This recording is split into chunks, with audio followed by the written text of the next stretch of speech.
Come on, look, we gotta get this girl to shut her eyeballs because they're massive. Come on, let's play with the horses. No! Well, why don't you tell them what their names are? No. What's that one, Vanilla Pink? Yes. I would say he is very hands-on. He's very present when he is home. Here. How much of this cake? You gotta weigh it. How much of that cake? Try to get as much masculinity out on the ice and just leave it there. Clean up aisle 3, clean up aisle 3. Because I know when I go home, it's total softness. That's nice. I want to buy this cupcake. You tell me how much it is. How much is it? Yeah, the moose gets really humbled when he's around the girls for sure. 87. 87 what? Dollars? For a cupcake?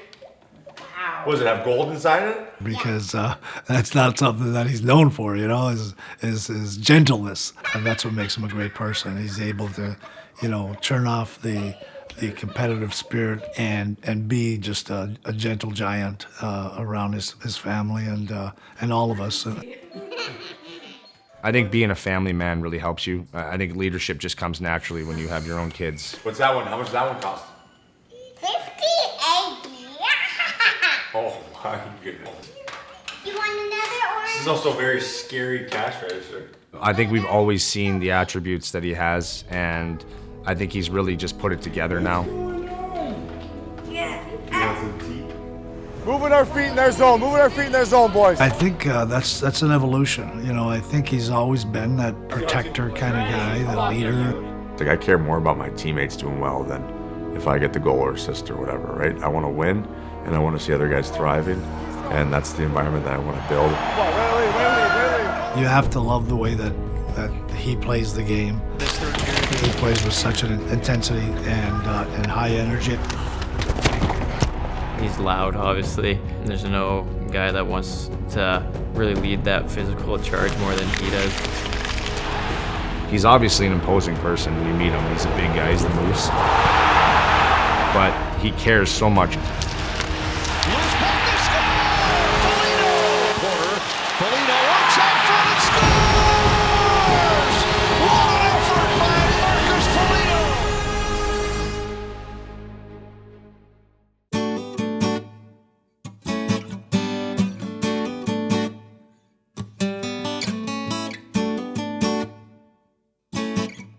I always call we're headed to paradise every time we come back to Sudbury. So we're about 3.5 hours or 4 hours north of Toronto. I try to explain to my teammates of, like, you know, Sudbury's amazing, and they're like, Sudbury, there's nothing to do in Sudbury, and there isn't, but it's a close-knit community. I mean, really the landscape, the lakes, the things you can do, boating, the summer lifestyle, fishing is endless.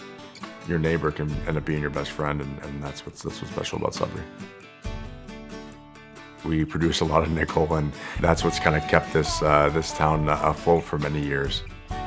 Our grandfathers have all worked at Inco in the mine, and it's just kind of a staple. I was born here in Canada. We went back to Italy 2 years later after my younger sister was born. And then 3 years later, we came back. My father ended up being a bricklayer here. We were really fortunate, I think, to be here because he built a house, and the last house that he built was across the street from a skating rink. And every day I would get the skates on and go across the street and skate.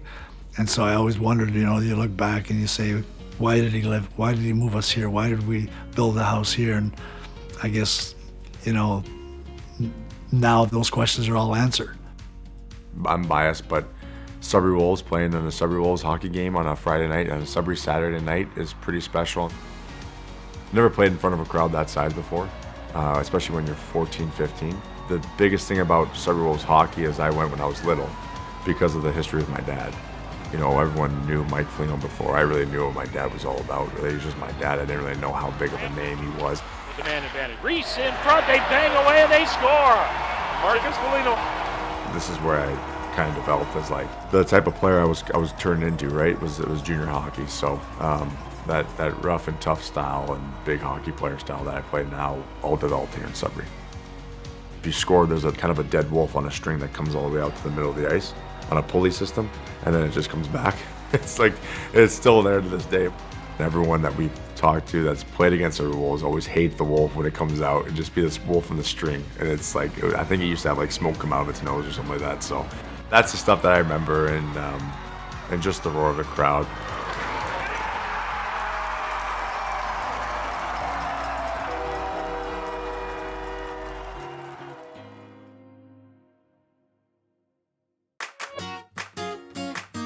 What's happening? What we got here? Show me an A. No, you do it. Good answer. You want to do an A? We have 3 daughters, Olivia, Camila, and most recently Julia. I think he really takes advantage of the time that we have together as a family and to spend with his girls. And he's a fun dad. He's, playing with them. He does activities with them. Oh, he's even got the noise. Then you gotta be on this side. What's it? Dad, can I take your order, What's please? it, Daddy? Holy smoking yelling match. They kind of have a free-for-all when they're in the toy shed. It was built primarily just to store all of our outdoor furniture initially, and then we felt like we could kind of get 2 uses out of it. So when the furniture wasn't being stored, we could turn it into a playroom that we kind of didn't really care whether or not it was getting banged up a little bit in there. What are you naming it? Hey, Harry Bullseye. There's not enough counter space in this place. I know. Natasha is definitely, an unbelievable wife too. Seeing her become a mother of 3 girls has been pretty special. If you're looking at a pie chart, she's probably about 99% of the whole thing of how this thing works. Dealing with 3 kids now and through a hockey season too is not easy. If our girls look put together, it's not because of me, it's because of her. So she's been a rock and definitely a best friend of mine. So very lucky to have her in my life. You guys want to go swimming? Oh, 1, 2, 3, go.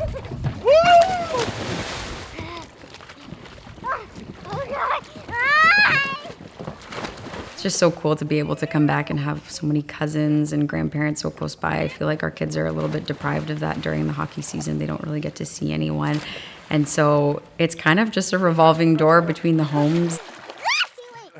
People don't understand how good we have it up here. I think that's the biggest thing is so fortunate enough to have a waterfront property that you can be in the lake in the summertime, but to be next to your brother and your father, it's really special. That's the beauty of living here. You never know who's gonna come to your dock. Put it in reverse, Terry.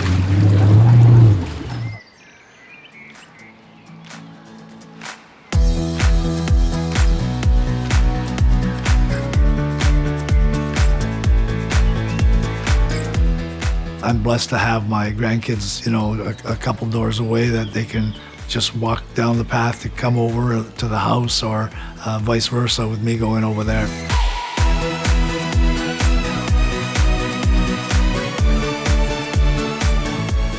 Oh, we were dancing and singing, and the girls were, having a hoedown, they call it, right? In the country days, when they got going, I had to jump up and do a little dancing myself, so it was a lot of fun. Here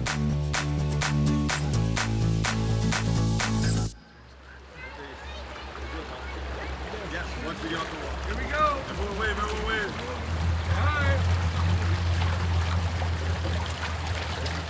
All right, ready? Hold on. Everyone, okay, sprint, hurry. Long Lake General Store is just like a staple of Long Lake. Ever since I was a little kid, the store has always been there. Unreal convenience store with candies and snacks and pop and chips and ice cream, little cones to go. I'm gonna get a slushie. Are you gonna get a slushie? I always remember growing up though, I'm like, it could be better, it could be better. And I noticed it was for sale, and I called a friend of mine and I'm like, hey, he lived next door to it at the time. And I'm like, hey, are we buying this? Step right up. All right, let me see. Watermelon. Oh, Nick.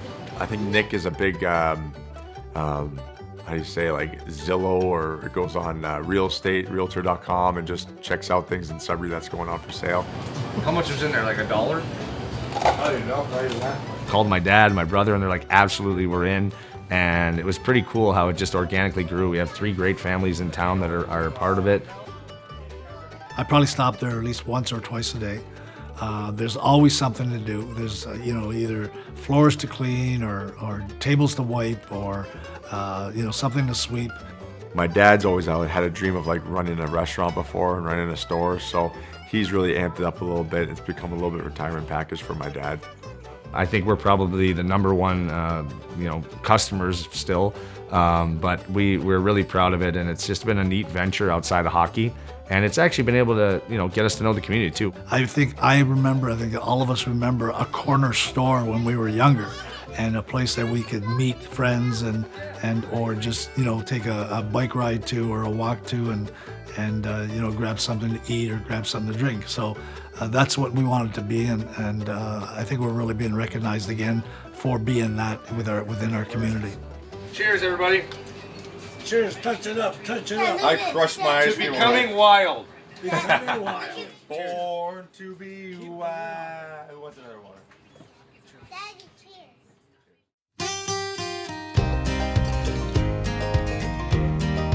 All right, we ready? Perfecto. Ollie, I'm gonna bury you. I'm gonna bury you. Oh boy. Ew. Ew. Go glove. Go glove, I'll take it. Ropes, don't make him look good. Northern Hockey Academy, that's a spot where we do our 3-on-3 hockey, and we love it because it's a small ice surface. You get to work on your hands. But what's awesome is that they treat us like kings and really love that we're there playing on their ice surface. Oh, good drop. It's Nick and I, and then we had Damian Drew, who used to be an Iowa Wild, Minnesota Wild player that was on Nick's team. And then we have a bunch of 16, 17-year-old kids out there. It's kind of like how Nick and I started. We want to kind of give back and make sure the kids are doing what we did. We got to play with Andrew Brunette, Derek McKenzie, older guys, Zach Stortini, who's a Sudbury Wolves legend in town, that when we were younger, we got to go and play with them.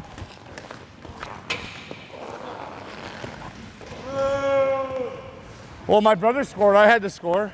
They steal the show. We're all excited to skate with them. We're all excited to learn from them.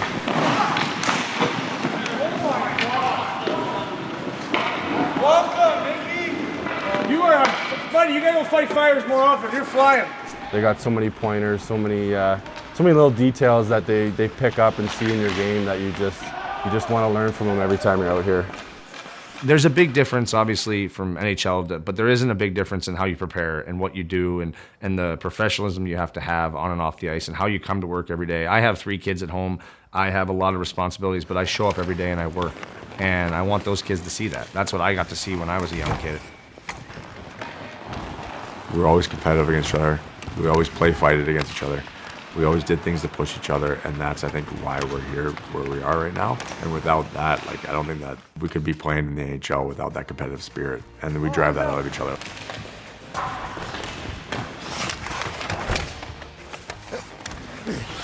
We've always played against each other. We go hard at each other. We know how to push each other.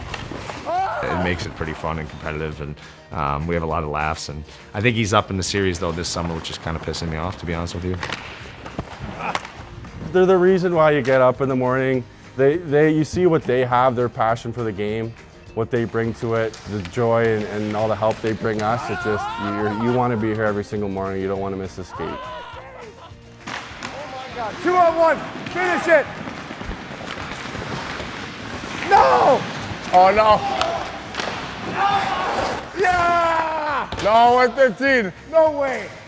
No way. Sorry, guys. You couldn't look there and look there. I was looking at that the whole time. You picked it up and you full made of a move and it went in. Good job, boys. Starts with a W. Not Wild win. Hopefully the Wild win a lot this year, though.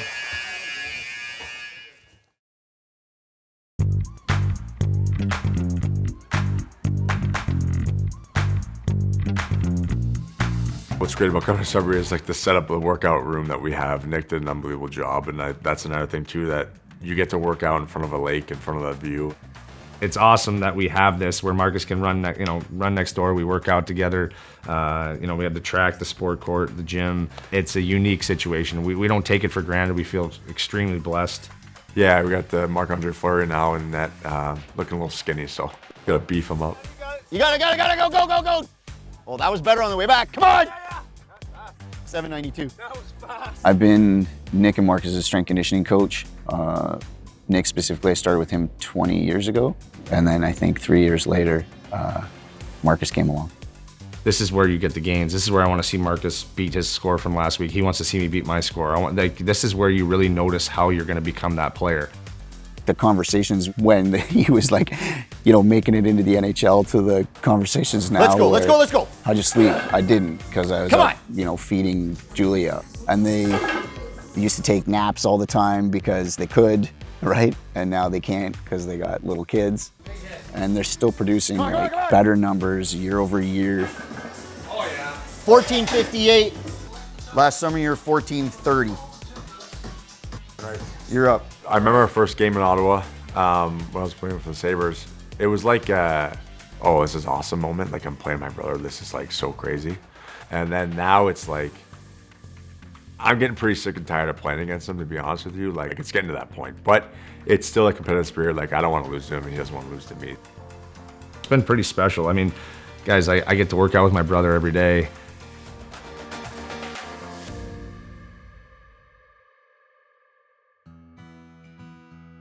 Kara and Lisa are definitely parts of the glue in this family for sure. They're awesome sisters, very supportive sisters. I mean, they were very athletic too when they played. They both played lacrosse for Canisius College in Buffalo, both very competitive, and now are great wives and mothers. Yeah, they're the best of the four for sure. They're just incredible women and great leaders. Really helped their brothers in their whole lives. Are always supportive of, you know, each other. They take some shots at us once in a while. Like when we do things with the charity, you know, it's usually Nick and I handing out things. So they're like, hey, we're here too. You know, like we help out and do things like that. And they do a lot for the foundation, stuff like that. But it's all in good fun. Like they understand. And that's what makes them such unbelievable people and sisters, is that they're okay at taking that back seat, so to speak, when it comes to that high profile that Nick and I carry.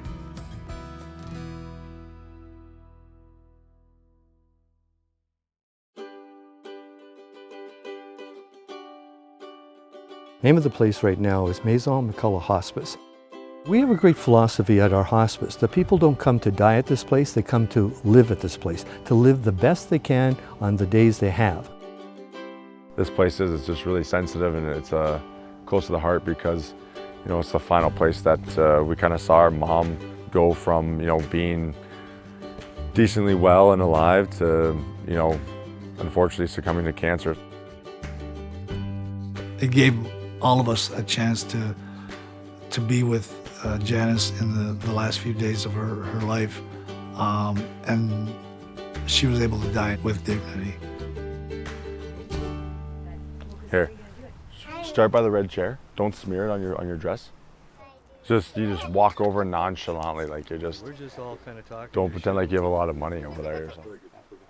What you do for all the people here in this community is really special, and we're happy to donate this and keep this beautiful garden terrace going. But more importantly, what's done inside and what you do for the patients, it's amazing. So we just want to say thank you. The Folignos have made a lot to this place. First, their generosity. They have given over $100,000 from the Janis Foligno Foundation. Their life experience at this place with regard to their mother actually spending her last days living at this place, and the awareness that has created in the community, because the Foligno name is well loved and well respected in Sudbury. The fight against cancer is important to our family. We want to make sure we help in a lot of different areas. Research is big for cancer research, and a lot of our fundraising is driven towards that. When we started the Janis Foundation, I think it was a year after my mom passed, and we just wanted to get something on the ground that we can start working with and keep her name going, keep her legacy going. My brother-in-law, Dan Carey, my sister Lisa's husband, pretty good carpenter and all that stuff, and wanted to build these Muskoka chairs and made out of our kind of Nick's teammates and my teammates at the time. We wanted our mom's name to be a part of this and to keep contributing to how special of a place this is. So you kind of just sit down and you stare at the beautiful lake and kind of just have your own thoughts and a place to get some peace and quiet and relax a little bit. That's what the hospice gave all of us, a peace of mind. And I think that, you know, we want to pass that forward. We want to, pay it forward. And I think that's what we've been doing. Just seeing the name Janis, and now, we named our 6-month-old baby Julia Janis, and just knowing that that name was on, when you see it, just gives you kind of that fuzzy feeling again that she's still around. She was awesome. She's our biggest supporter. I think that's what I want to be for my kids, just be their support. You want to lift them up. You want to make sure that they're loved, and you tell them that you love them every day, and that's what my mom did for us. So we're lucky to have that guidance.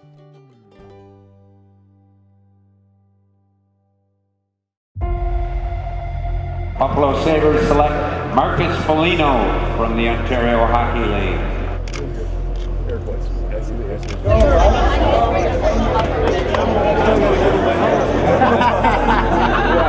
What kind of a player do you look at yourself as? More of a physical presence, rather go through people than around them. I'm a guy that's going to bring energy to the game and energy to the Buffalo organization. And look up.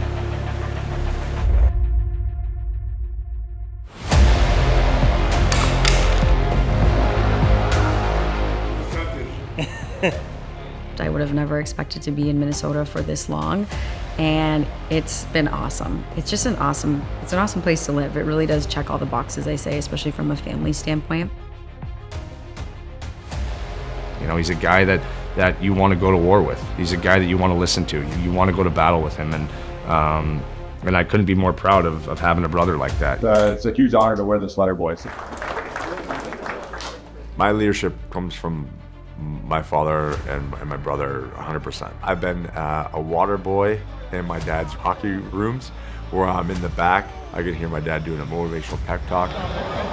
He's learned a lot from a lot of people around him. He's had a lot of good leaders to learn from. And I think, one of the things he's done is he's grown into that role. He's the leader of the pack. And he was a wolf. He was a Sudbury Wolf at one time, so he's a leader of the pack. I want to win, and I want to see other guys thriving, and that's the environment that I want to build. And being an assistant captain and alongside of Jared Spurgeon and Kirill Kaprizov, it's special because you guys will look towards you to do something and to provide that spark or provide that talk or provide that confident feeling, and that's what I take most pride in.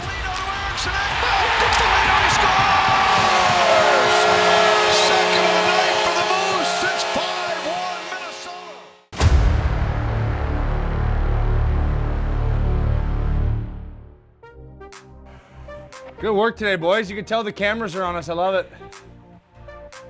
Ooh. Yeah. Hey, if I make that first move, you gotta go this way. This guy invented the triple deke or something.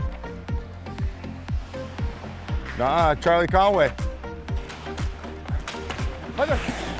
Oh!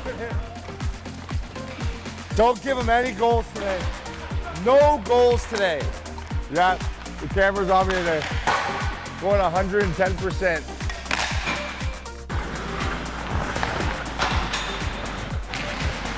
Oh! Let's go. Did he celebrate? I think he celebrated. Is that not a good goal or what? That is not covered. That's a goal. That's my fault. Will you ever Whatever quit? helps you guys sleep at night. No, we want some all.